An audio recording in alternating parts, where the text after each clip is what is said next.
Transport department کی جانب سے 3 چیزیں آئی تھیں کیبنٹ میں، لیکن ایک جو ایشو تھا اس کو ہم نے ریزالو کیا، اپروو کیا کیبنٹ نے، 2 کے لیے کمیٹی بنا دی گئی کیبنٹ کی، اور وہ کیبنٹ کمیٹی اس پر اپنی رائے بنائے گی اور اس کے بعد اگلی کیبنٹ میٹنگ میں رکھے گی۔ جو چیز منظور کی گئی ہے وہ شاید عام لوگوں کی دلچسپی کے لیے بڑی ضروری ہے بتانا، کہ ہمارے ہاں کسی زمانے میں، جب مجھے یاد ہے، جو میری عمر کے لوگ ہوں گے ان کو بھی یاد ہوگا کہ اسکول کالج میں جب ہم پڑھتے تھے، مطلب میری عمر کو بہت زیادہ نہیں ہے لیکن یہاں دیکھ رہا ہوں کہ شاید مجھ سے کم عمر لوگ بیٹھے، ہاں تھوڑا سا شخص ہوتا ہوں، تو موٹر سائیکل کے اوپر جو ہے نا 2 وہ سائیڈ ویو مررز ہوا کرتے تھے، اب ہمیں نظر نہیں آتے ہیں، اور یہ ایک میں سمجھتا ہوں کہ جو لوگ موٹر سائیکل چلاتے ہیں ان کے لیے جتنا ہیلمٹ ضروری ہے اتنا ہی یہ جو سائیڈ ویو مررز ہیں وہ بھی ضروری ہے، تاکہ وہ بجائے اس کے پیچھے مڑ مڑ کے دیکھیں کہ وہ کیا ہے، وہ مررز کے ذریعے دیکھ سکیں کہ پیچھے پوزیشن کیا ہے ٹریفک کی۔ تو اس کو لازمی قرار دیا جا رہا ہے، قانون میں مائنر سی تبدیلی ہے، وہ تبدیلی کیبنٹ نے اپروو کر لی ہے، اور جن دوستوں کے پاس موٹر سائیکلز ہیں ان سے میری گزارش ہے کہ وہ ان کے اوپر 2 شیشے لگا لیں، جو لگے ہوتے ہیں وہ دانوں کی طرح، وہ لگا لیں، وہ آپ کی اپنی سیفٹی کے لیے بھی ضروری ہے، اور شاید جو آپ کے ساتھ اور لوگ ہوتے ہیں فیملی کے، ان کی سیفٹی کے لیے بھی ضروری ہے۔ آج اگر کراچی شہر میں سب کو پتہ ہے کہ انلیگل کنسٹرکشنز ہوتی ہیں، اس کی وجہ یہ کہ لوگوں کی ضرورت ہے، ڈیمانڈ ہے، اس ڈیمانڈ کو چونکہ لیگل کنسٹرکشن کے ذریعے پورا نہیں کیا جا رہا، انلیگل کنسٹرکشن کے ذریعے لوگ لے رہے ہیں۔ مجھے بتائیے نا کہ کون سا عقل مند آدمی ہوگا جو اپنے 30 40 50 لاکھ روپے انلیگل بنے ہوئے ایک فلیٹ کو دے گا؟ کوئی نہیں دینا چاہ رہا، اس لیے دے رہا ہے کہ لیگل ذرائع نہیں ہے۔ تو میری گزارش یہ ہے، میں یہ ثاقب نثار صاحب نے بھی کیا، پھر موجودہ چیف جسٹس صاحب نے بھی کیا،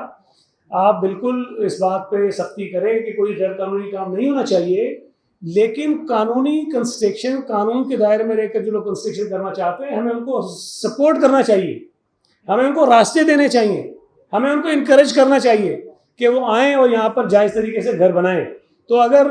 گھر نہیں بنیں گے تو پھر یہ جھگیاں بنیں گی، یہ جھوپڑیاں بنیں گی، یہ غیر قانونی تعمیرات ہوں گی، لوگ اس کے اندر جا کے رہیں گے۔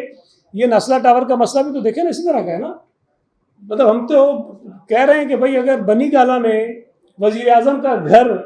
ریگولرائز ہو سکتا ہے کچھ پیسے دے کے تھوڑے بہت، اور جعلی ایفیڈیوٹ دے کر ہو سکتا ہے، وہاں پر ایونیو، وہ جو کانسٹیٹیوشن ایونیو پہ، شاید کیا اس کے کانسٹیٹیوشن ایونیو 1 کہتے ہیں اس کو، وہ جو بڑی بلڈنگ ہے جس کے اندر عمران خان صاحب کا بھی سنا ہے اپارٹمنٹ ہے اور باقی لوگوں کا بھی ہے، وہ ریگولر ہو سکتا ہے۔ تو بات یہ ہے کہ یہاں جو عام جس گھر میں لوگ رہتے ہیں وہ کیوں نہیں ہو سکتا ہے؟ ہمیں اس پر بھی اعتراض نہیں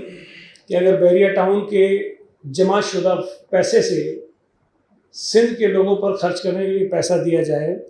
اس کی مانیٹرنگ سپریم کورٹ کے کسی جج سے کرا لیں، میں اس پہ کوئی ایشو نہیں، لیکن اگر سپریم کورٹ نے یہ فیصلہ دیا تھا پہلے کہ کراچی میں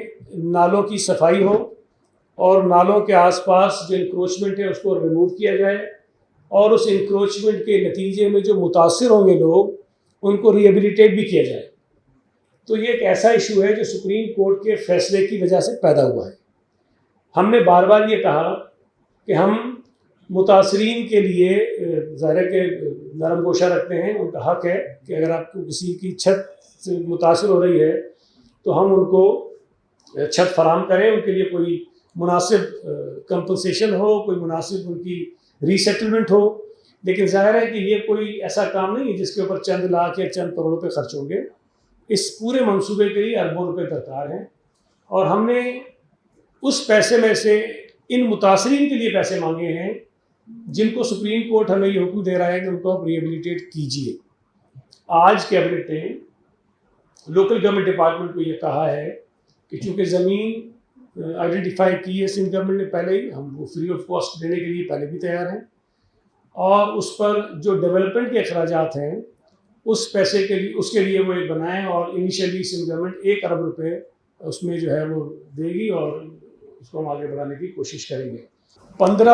اکتوبر کی ڈیٹ جو ہے وہ رکھی تھی، اور 15 اکتوبر سے ہی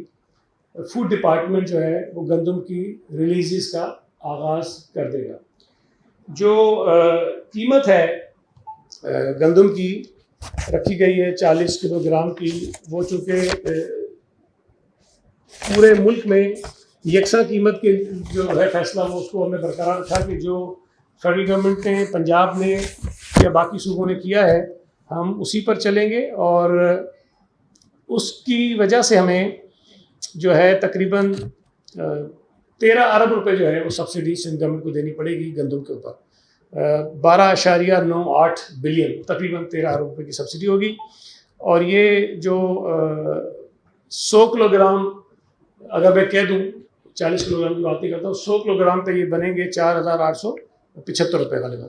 4,875 روپے جو ہے یہ قیمت ہوگی، اور 15 اکتوبر سے ہم ریلیز کرنا شروع کر دیں گے.